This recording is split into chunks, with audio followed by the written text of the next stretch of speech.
We are for de-risking, not for decoupling. We are not looking to decouple our economy from China. I want to be also clear, though. The United States does not seek to decouple from China. We are not attempting to decouple from China. We're not looking to decouple from China. China's cyber army is on the attack, infiltrating 24 critical U.S. entities at least over the past year. Just some of the victims. You got a water utility company over in Hawaii, along with a major West Coast port and oil and gas pipeline. Unfortunately, China's preparing for war with the United States. The strategy here is that they want to be able to invade Taiwan. They're worried that the United States will project military power from bases in Hawaii and the continental United States to Asia to defend Taiwan. And so what China's trying to do is to do these cyber intrusions, lay in wait, and at the right moment attack ports, attack water supply, attack energy supplies to prevent the United States from projecting military power forward. So in short, they're preparing for war. Why do you think we're getting this story now? Well, it's come out now, and I think part of the reason is that the administration, the U.S. government, has had a hard time getting these private companies to take the necessary security measures. You know, these companies, small utilities, aren't directly controlled by the U.S. government. They're small private companies.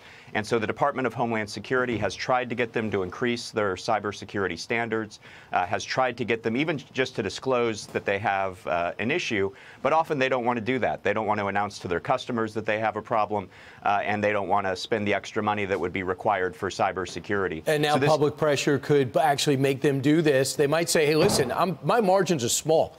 I can't be worried about the latest in cyber defense force. Should the federal government play a role in defending these companies? Well, that is one option, and the U.S. government does have a role in defending cyber attacks against U.S. military bases, against the Department of Defense, and so increasing the government's role could be part of the answer. Another part of the answer could just be speaking clearly with the American people and with these companies about the stakes here. You know, happy talk. We just had the Biden and Xi summit in San Francisco a month ago, pretending like the United States and China are going to somehow cooperate. I think we need to be clear with the American people that we're in a new Cold War with China, and let's hope it stays cold because it could get hot. This is going to be a serious rivalry for probably decades to come. On Tuesday, January 31st, the balloon entered U.S. continental airspace. The Pentagon briefing reporters just before we came on the air, saying they are now tracking a suspected Chinese spy balloon hovering over the northern U.S. We were able to protect against PRC intelligence collection, which was straightforward since we knew where the balloon was. First, it gave us additional time to observe the balloon, again, assessing the PRC's capabilities and tradecraft. Simultaneously, we protected against intelligence collection. And the idea that a balloon could traverse, break American airspace is, anyway, it's not a major breach. We got enormous intelligence information from surveilling the balloon as it went over the United States. Didn't the Chinese get enormous intelligence as well? Well, they could have been getting it anyway, but we have to know what they're doing.